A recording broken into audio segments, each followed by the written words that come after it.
I think that what I would be in favor of and what I've spoken for over the period of the last several years is to de-escalate the conflict instead of escalating the conflict.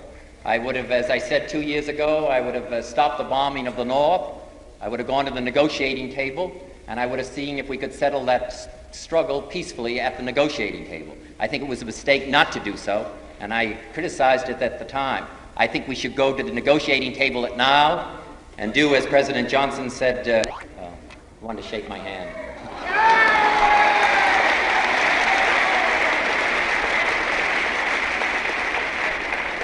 And that's almost the nicest thing that's happened to me tonight.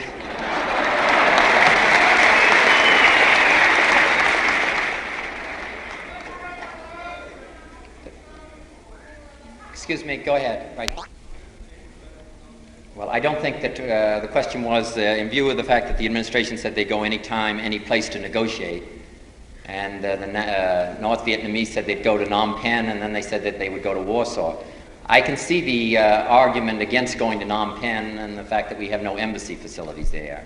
I can see the argument against going to Warsaw on the grounds that it's not a neutral country. I don't see, however, I think that the statement that we made initially should have been we will go anytime, any place except Phnom Penh or Warsaw.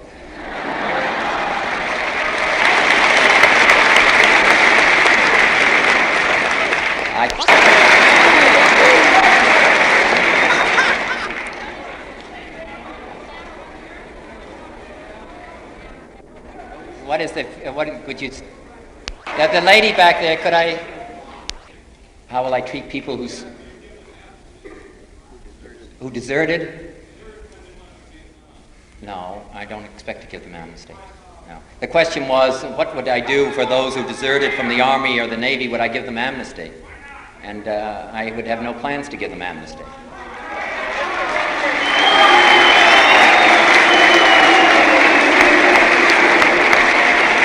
Would you like to hear my reason?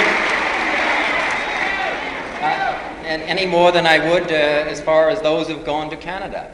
I think that there are a lot of young men.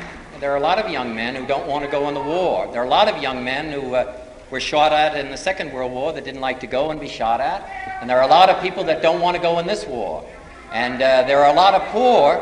There are a lot of black people who have gone to Vietnam. There's only 10% of this population in the United States who is Negro, but there's 20% of those who are serving in Vietnam and have been wounded or killed who are Negro. Now they've gone, if you let me just finish, they have gone and risked their lives. Many of them didn't want to leave their families.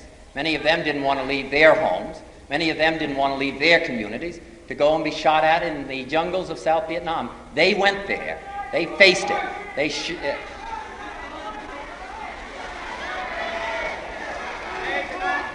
And I think that those people who have made that effort, compared to those who have made some different decision, I can understand if somebody in their conscience decides that they won't go. But in that case, I think that they have to face the penalty of the law of the land.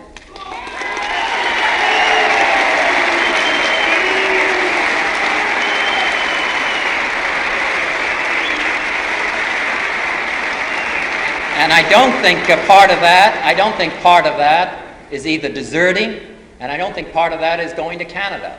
If you believe in your conscience that the war is wrong and you can't go, then you should face the music here in the United States and stand up and think it.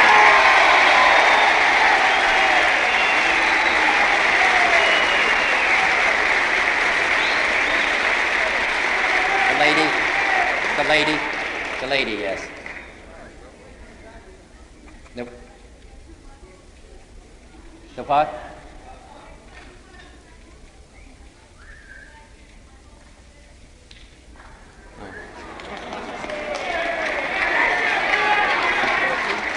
The next time I come to San Francisco, would I come home, go to your home for dinner? Well, what will I tell them at my home?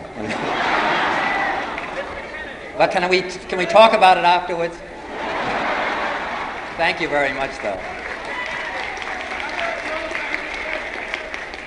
Voting age at 18.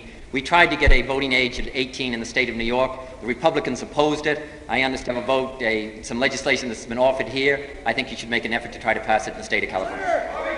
What? Can I just listen to him for a moment? The lady, yeah, go ahead. This happy time, this happening, must come to an end. Let me just say I was about to say what a pleasure it's been being with you, but I caught myself in time. I want to say how... Ladies and gentlemen, thank you. Thank Senator Kennedy for his wonderful presence.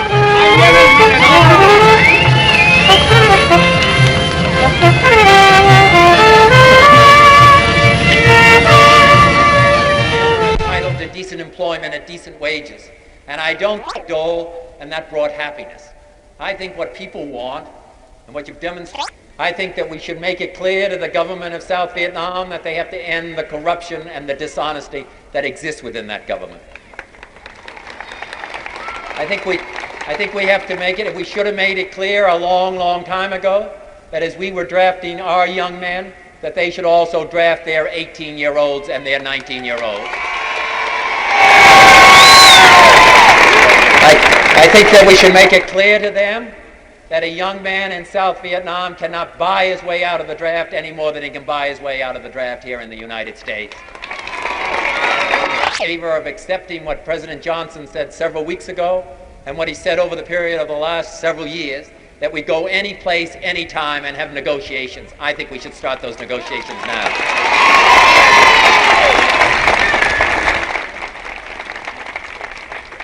And I would begin after that conflict is ended, recognizing that we're going to have to negotiate with the National Liberation Front, and also recognizing that the National Liberation Front of the Viet Cong is going to play some role in the future political process of South Vietnam. We might not like it. It might be a dangerous course, but the fact is that those people are going to have to live together in the same land, and those who are now fighting against one another are going to have to work together eventually. And I think we have to accept the fact that the National Liberation Front is going to play some role in the future political process of that country. And I'd end the war and the $85 million that it's costing us every day, the $600 million it's costing us every week, the $30 billion that it's costing us every year, and I'd start taking care of our own people here in the United States.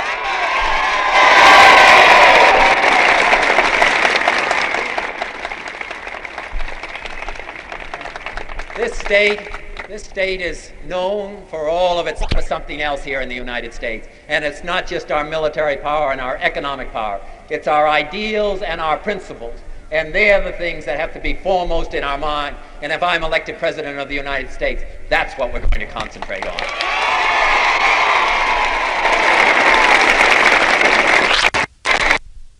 Let's introduce the senators.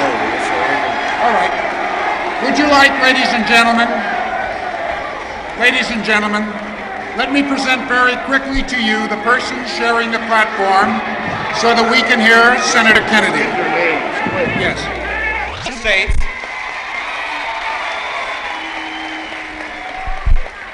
The congressman from the 5th Congressional District.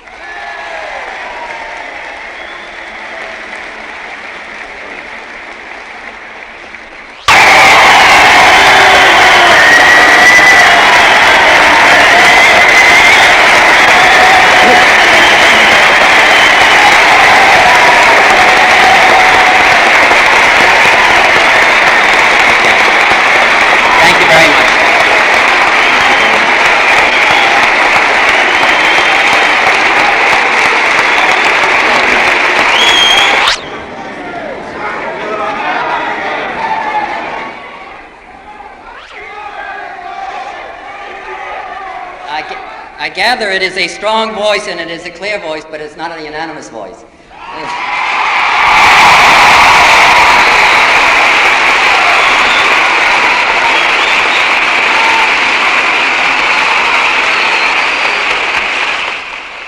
I had that feeling as I entered the hall and I met that young gentleman who left. And he said, "You are a fascist pig." So Shall I answer that? The question was, why am I running for president, and why do I think that I can? First, I think that probably the only person that can find the answers for either the United States or for our position around the world is probably God. Unfortunately, he's not running.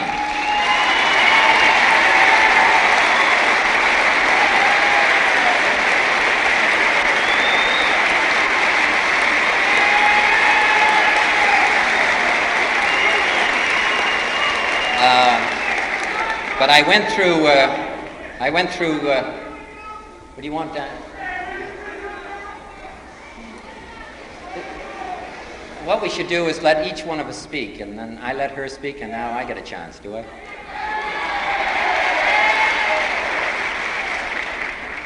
But I went through a series of experiences when I was in the executive branch of the government. I went through the Cuban Missile Crisis.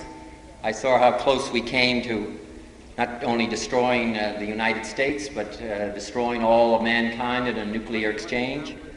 I also saw in 1963 what can be done in trying to have a reconciliation and an understanding with our adversaries, the Soviet Union, when we signed the Test Ban Treaty, which means so much not only to this generation of Americans, but to the next generation and the next generation after that.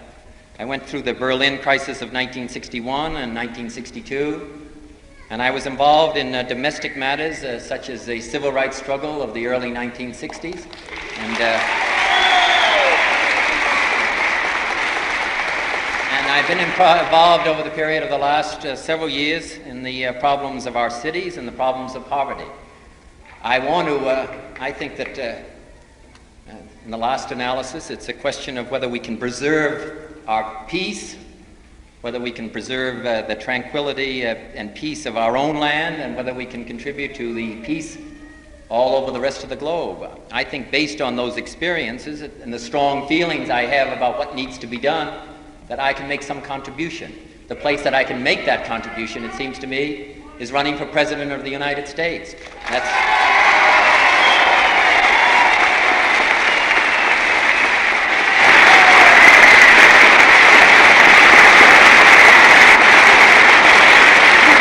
Now, I don't run for president on the basis that I have the answers to all of these matters. I run on the basis of the fact that I feel strongly about these things. I have some ideas about how they can be resolved. I have some ideas about how we can preserve the security of our own land. I have some ideas about how we can also make agreements with our adversaries. And I have some ideas about how we can avoid being involved in further Vietnams in the future.